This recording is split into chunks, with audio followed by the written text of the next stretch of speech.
Dark Souls 2 is beautiful. Even 12 years after release, it still has some of my favourite places in all of gaming. But the world design? It's kind of all over the place. For many of us, Dark Souls 2's world layout brings one thing to mind. That infamous lift. You know the one, that goes straight up from a lonely windmill tower to somehow surface within a lava-filled fortress, floating in a volcanic wasteland as far as the eye can see. It's absurd, and quickly became somewhat of a meme. In fact, it's difficult to even broach the game's world design without it being brought up. But here's the thing, the more you look at Drangleic's layout, going out of bounds and diving into collision data, the more you realise that the Iron Keep isn't an isolated mistake. The world is layered on itself in strange, almost reckless ways that are endlessly fascinating. So where better to start than the very first couple of areas, things betwixt and Majula. The tutorial starts off your journey in this quiet, vast space, filled with strange curiosities.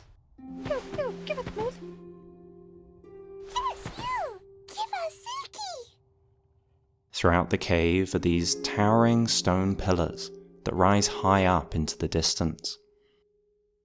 There's also this shoreline guarded by an ogre,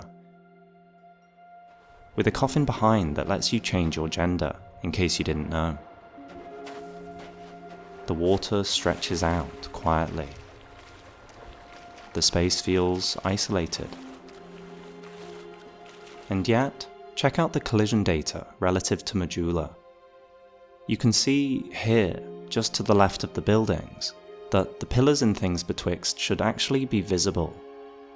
The shoreline too, with the ogre, sits right next to the game's hub, and it's so close that the body of water beyond it simply can't fit into that space.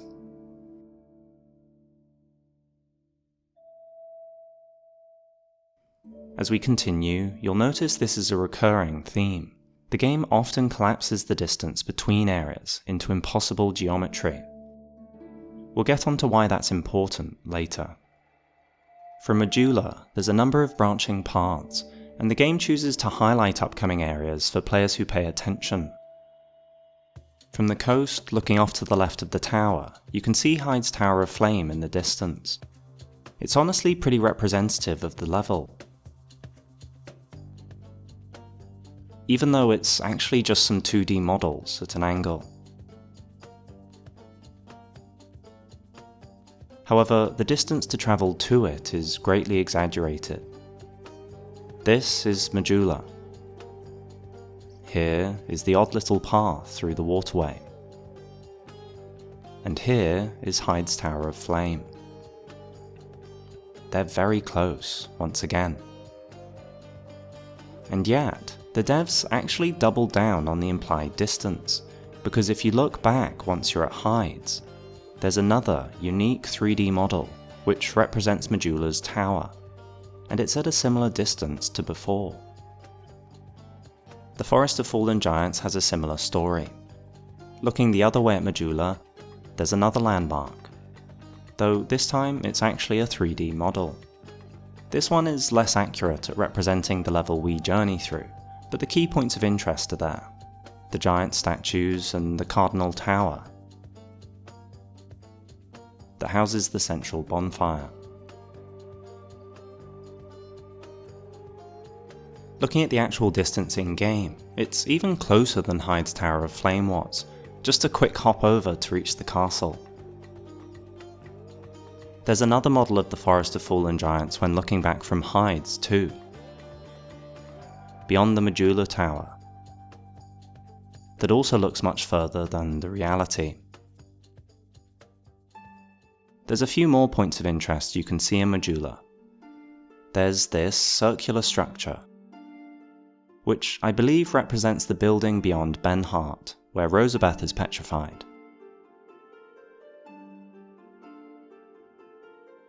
And to my surprise, this one is pretty on point.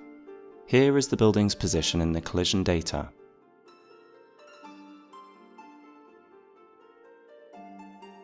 Then off to the right of that, there's an odd, ruined building.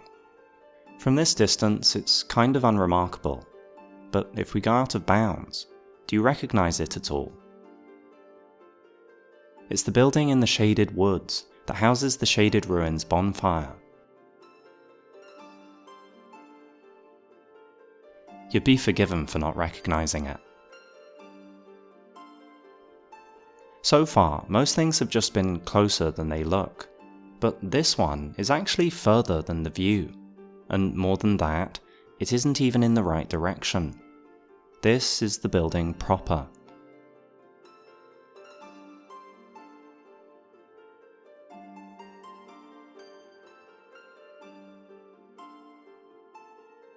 And here is the view from Majula.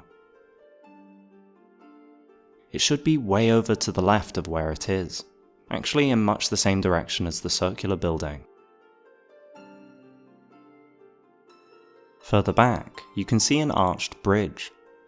This one should be much closer, because in truth, it lies in closer proximity than the Shaded Ruin building, as you can see better here.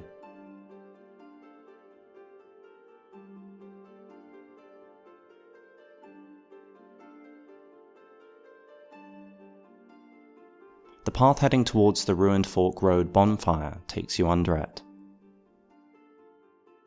Finally, way off in the distance is Drangleic Castle, towering over the realm. Despite being incredibly far away, this is also a 3D model, strangely enough.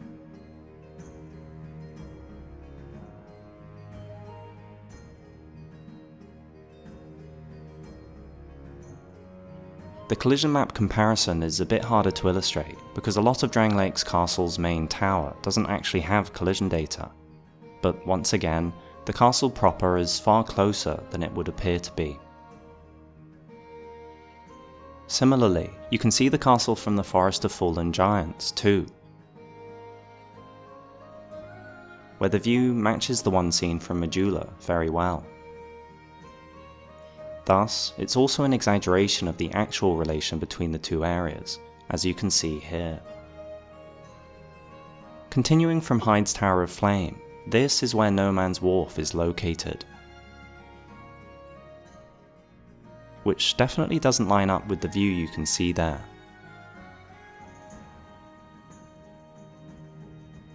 But what's cool is that if you look out the mouth of the cave, you can actually see the lost Bastila in the distance.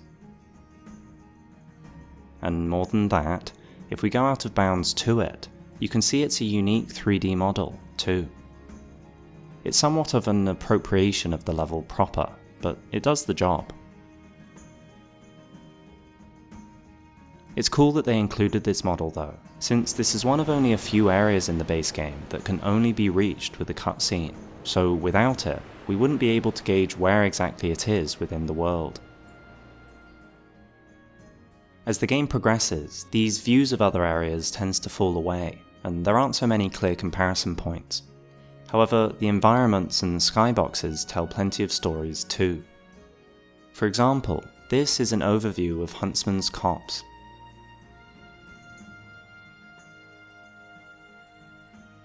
If you look at the backgrounds, the direction in which you progress through the level looks towards a mountain range. And behind that journey lies this spooky forest that stretches out to the horizon. Sadly, it isn't 3D, so we can't go closer for more context. But check out the collision data, and you can see how near all this actually is to Majula. There's this small tunnel, a little loop up the cave side, and then voila, you've arrived.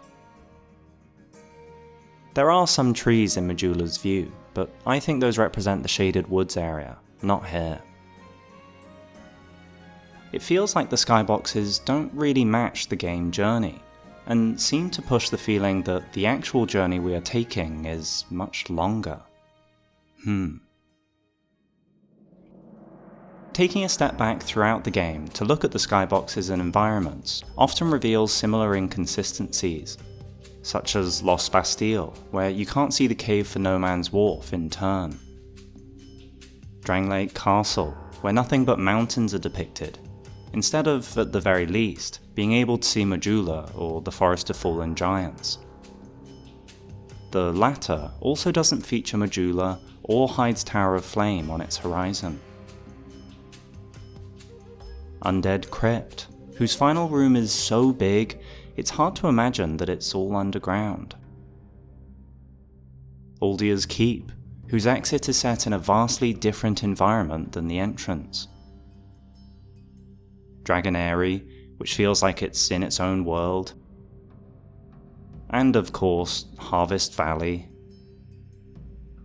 And Iron Keep, as we know all too well. Now, speaking of fragmented worlds that don't quite line up, this video is sponsored by PlayTracker, which unlike Drangleic seems to, actually keeps all of its connections intact. If you're anything like me, your gaming existence is scattered across platforms. Steam over here, PlayStation over there. Maybe you're also on the fence about getting a Switch 2 for the Duskbloods release. It's all technically you, but it lives in separate, disconnected timelines. PlayTracker basically unites that multiverse. It links pretty much every platform you might have and builds a single, complete profile for you. You can earn rewards and customizations, and even slot your all-time favourites into a limited Hall of Fame, which feels appropriately ceremonial. It also generates yearly recap stats, kind of like Spotify, and lets you dig into weirdly specific graphs about what you actually spend your time playing, which, depending on the results, can either be validating or deeply revealing. They're a small independent team based in the EU, very privacy conscious, but as always, I encourage you to check it out for yourself. If you want to unite your own gaming multiverse and see what level you actually are, you can use my link below. This is only a small detail, but for Hex lovers or those who enjoy the Dark Lurker fight, like myself, did you know that the 3 levels for the Dark Chasms of old are actually all part of the same map? This is how it all fits together. You can spot each sconce you need to light. And this is the Dark Lurker Arena in the centre, with each map surrounding it. So, if I load into one of the areas, and then, at the end, go out of bounds instead of dropping, we can reach the Dark Lurker.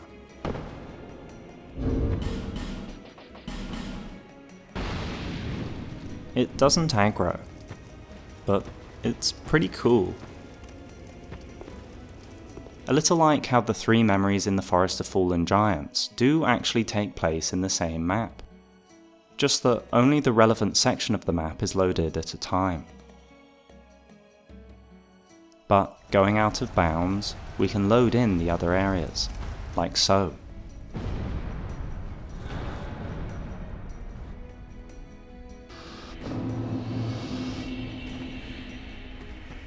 Zooming out even further with the entire world's collision data reveals a couple of cool details too. With the full context, it really does highlight how much of a linchpin Majula is for the game, and as the various levels progress further away from it, they end up more and more isolated, where the levels near to Majula are all very closely knit. Here are a few different angles to take it all in.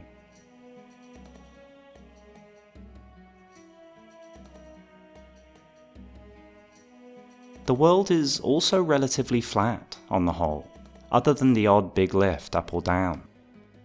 The Black Gulch marks the lowest playable point in Drangleic, and the highest is of course the Dragon Shrine. But the difference between these two is pretty small compared to the overall size of the map. Okay, so now we have a good picture of how the world progresses area by area. In the first levels of the game, the views and relative distances between levels are compressed into the playable space we experience. As the game goes on, each area becomes more isolated from the rest of the map, extending this supposed distance between levels, such that how they fit together isn't too surprising. The Drangleic Castle, Shrine of Amana, Undead Crypt sequence, or Aldia's Keep, to Dragon Eyrie and the Dragon Shrine all look as you might expect in the collision map. But with how convoluted the map is while playing, Something interesting to note is how all the levels fit together, not just between sequential areas. And something that's surprisingly common is how much totally separate levels overlap with each other. Many levels just straight up fight with each other for space. A great early game example is the entrance from Things Betwixt to Majula, and the path from Majula to the Shaded Woods. Here, you can see how the tunnel to enter Majula is actually right next to the path that leads to Benhart. But if we enable the subsequent section's collision data, yeah, it's messy. So messy it's hard to tell apart. Apparently, Benhart's position should also somehow be within one of the tutorial tree trunks. And yeah, that right there includes the circular building after him. Following the path along actually shows how most of these two levels conflict with one another. More than that, the path to Aldia's Keep, near the arched bridge, and even right on top of the ruined Fork Road bonfire,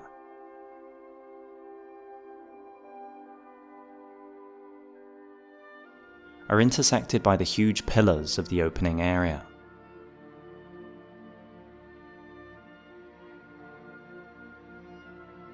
Over here, to the right, hanging right above the main path, is also the Executioner Chariot boss arena from Huntsman's Copse. And yet, somehow, it gets worse. This is the next bit of the Shaded Woods, with the curse pots and the lion enemies, ending with Scorpioness Najka as the boss. On the right, here, there's another part of the Huntsman's Copse map, but I'll return to that in just a moment. Instead, look here on the left, and now, with the Aldia Keep map enabled. Yeah, they're literally right on top of one another. With how the paths loop and turn, it's not something I'd have noticed in-game, but seeing it like this is definitely something. The rock face Aldia's Keep is built into also, apparently, reaches into Drangleic Castle. Not to mention the Doors of Pharos, fighting for space above. Anyway, returning to that overlap with Huntsman's Copse, here's a closer look at that area. I doubt everyone will be familiar with this, but it's actually one of the 3 PvP arenas that you can duel in when part of the Brotherhood of Blood Covenant. You might think that these can't be located accurately in the world proper, but it turns out that the arenas are part of their respective maps. They just only activate under the right conditions. But we can force them to load by going out of bounds, and having our character collide with the map. All 3 of these arenas are next to each other, like so. And the third contributes to one of the best overlaps in all of Drangleic. 3 for the price of 1. The red-brown is the PvP arena. The purple up above is part of the Doors of Pharos. And the central room is in fact the boss arena for the Duke's dear Freya. Here's a more zoomed out view of the chaos. The other dueling arenas for the Blue Sentinels are also part of the Heide's Tower of Flames map. 2 are found out at sea, minding their own business, but the third overlaps badly with Huntsman's Copse. It also has statues that are even bigger than the ones in the Forest of Fallen Giants.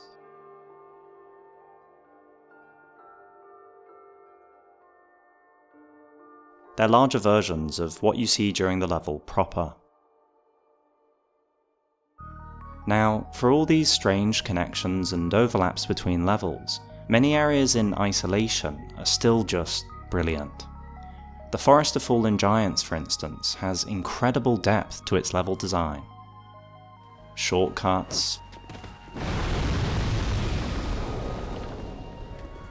verticality,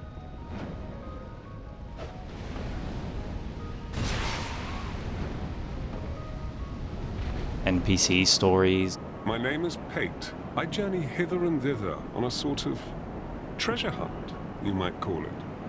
Secrets,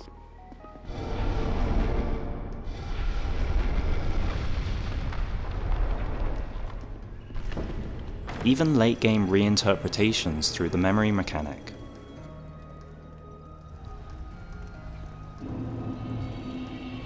Just look at the full castle in the collision map. It's incredibly dense. So many levels are really creative too, like how light is used in No Man's Wharf, Aldia's Keep,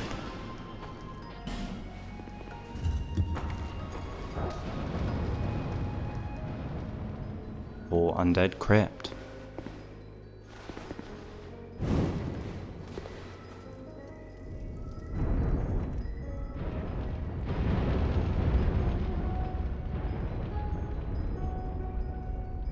Or amazing details like burning the windmill at Earthen Peak.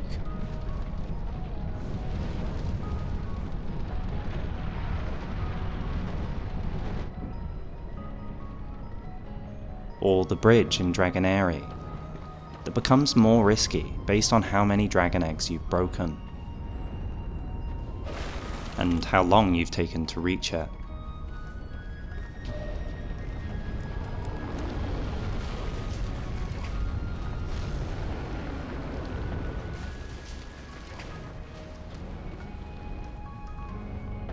Honestly, it's a curious mix. The levels themselves are, for the most part, well fleshed out, but distances and overlaps between those areas are what's all over the place, and it's a reliable pattern through the whole game. So, my question is, what if that's the whole point? Yes, Dark Souls 2 did have a famously troubled development, even changing directors halfway through.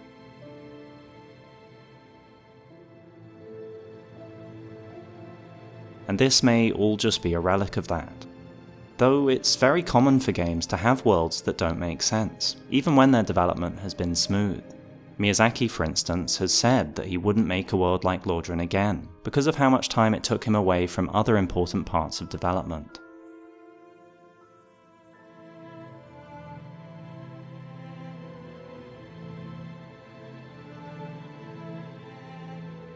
It's also true that video games as a craft can't depict true world scale on a technical level, and even if they could, it would be dull to play.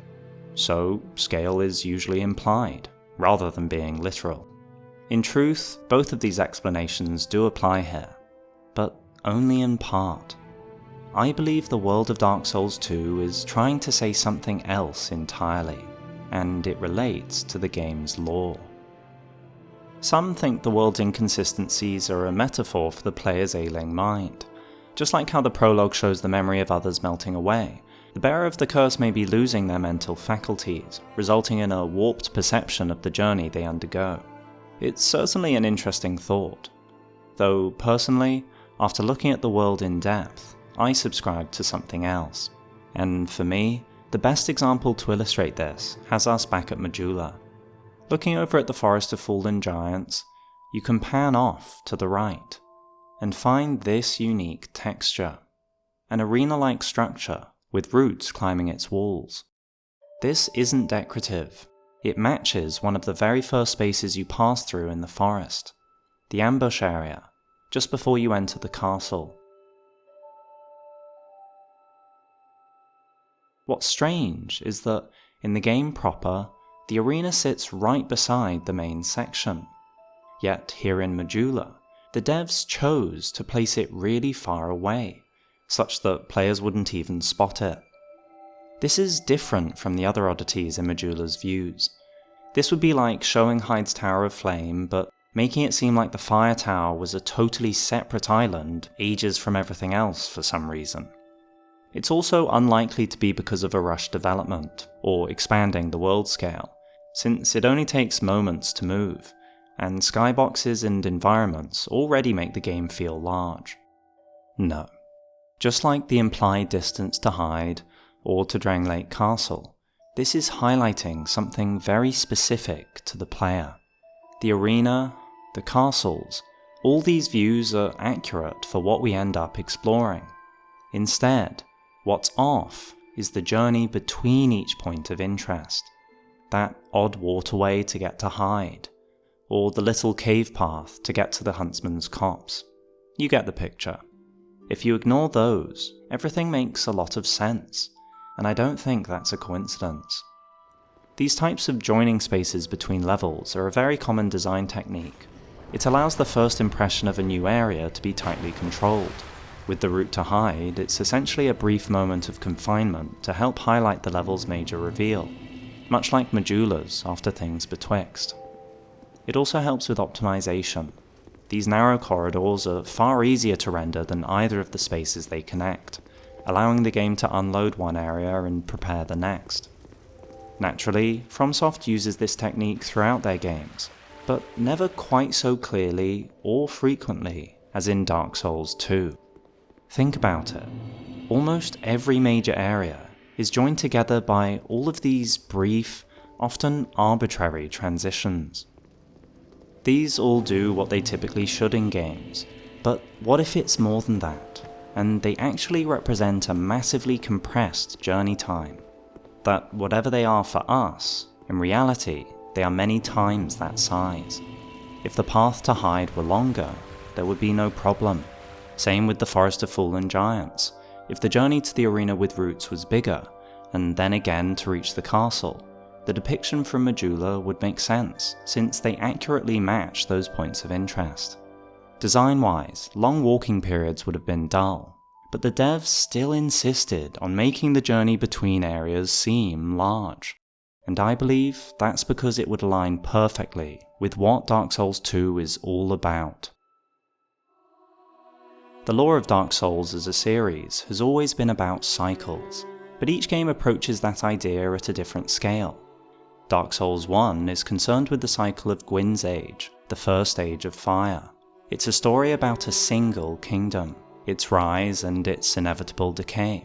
The game is focused almost entirely on Lordran, Gwyn's realm, his subjects, and little beyond. Dark Souls 3 sits at the opposite extreme. Its story is about the cycle of the world itself. What happens when that cycle is endlessly refused? The world collapses inward, drawing from countless points in time, some familiar, some long forgotten, until, pushed to the end of time, almost everything has blurred into ash. Dark Souls 2 falls between those two extremes. At first glance, it appears to be the story of Drangleic, the fallen kingdom of Vendrick, but the DLCs reframe this entirely. The game's lore isn't really about one kingdom, it's about many. About how these various powerful kingdoms, despite their distinct and fascinating stories, end up much the same in the end. Dark Souls 2 is about the cycle of kingdoms. So, how long was I sat petrified? Long enough for the old kingdom to have crumbled, I see. Many kingdoms rose and fell on this tract of earth. Mine was by no means the first. Anything that has a beginning also has an end. No flame, however brilliant, does not one day splutter and fade. But then, from the ashes, the flame reignites, and a new kingdom is born, sporting a new face. So, naturally, each game's world reflects that lore. Lordran is dense and insular. Lothric is vast, and mixes old and new. But Drangleic is purposely distant, to illustrate separate kingdoms. You travel across countries, not counties, the vast realm of the Iron King, or the sunken might of Heide. In essence, these odd paths between areas let the player fast travel to a new realm, to allow a journey that would otherwise be impossible. And yes, that interpretation might even extend to the most infamous example of them all: the lift to the Iron Keep. Instead of looking at the lift itself, take a step back and look at the environment. The skybox here isn't open countryside, it's a vast mountain range, stretching across the horizon. And if you look closely, right near the peaks, there's a faint orange glow, as if something beyond the playable space is being lit by lava. The implication to me isn't that Iron Keep is literally sitting above this tower, but that it's stationed way off in the distance, within that mountain range. The lift isn't breaking geography in the way we might think. Rather, it's collapsing the journey to a huge degree. If this corridor after Mytha were much longer, and then the lift reached much higher, we could potentially surface way over in the mountain range. It's just an idea, but one that I do think helps contextualize a lot of the odd transitions, and thus the entire world of Dark Souls 2 much better. One of my favourite such examples is Aldia's Keep. This is the Scholar's Mansion in the collision data. As you know now, it's a chaotic part of the map. So let's remove the other levels. The building is basically one straight path. Before entering, it's clear the mansion is built right into a rock face. That's to say, it's sort of a tunnel. Now, if this journey through the mansion represents a much larger distance in the game world, then it follows that we might even end up coming out the other side, no? Well, as you know, the level's exit is in a totally different region than the entrance. But, if we look back, we can actually see what is presumably the opposite side of the mountain Aldia's Keep entered into. We are now not just through, but well beyond that mountain range, within a whole new region. There's all sorts of places like this I could go into, like how No Man's Wharf is likely well beyond the cliffside at Heide, and that's why it's out of view. Or how this view of the Lost Bastille likely positions the prison accurately within the world proper, like the other views. But there's one in particular I want to highlight, and it's from the final DLC. The DLCs were universally seen as improvements to the base game, with some of the best level design in the franchise. Each DLC is separate from the main map, but it turns out our world building principle still applies within their levels, further suggesting it's a conscious design choice by the team.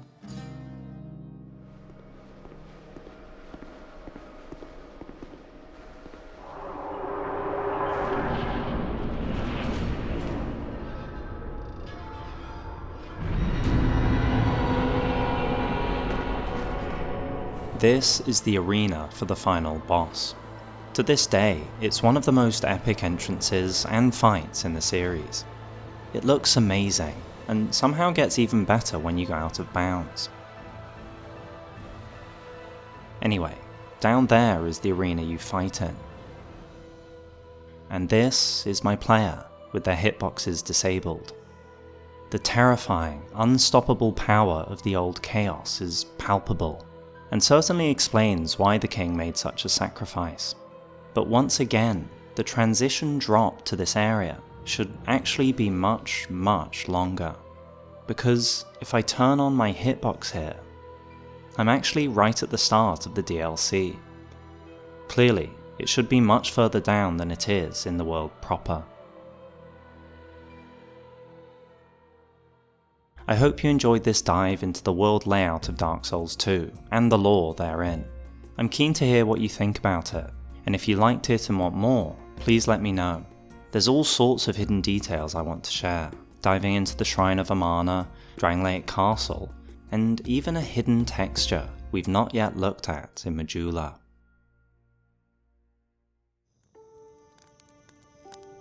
If you made it this far, consider supporting the channel and get early access to upcoming releases, feature your own theories on the channel, or even get access to new Lore Before Bed videos ad-free for less than $1. Your support makes content like this possible, so thank you.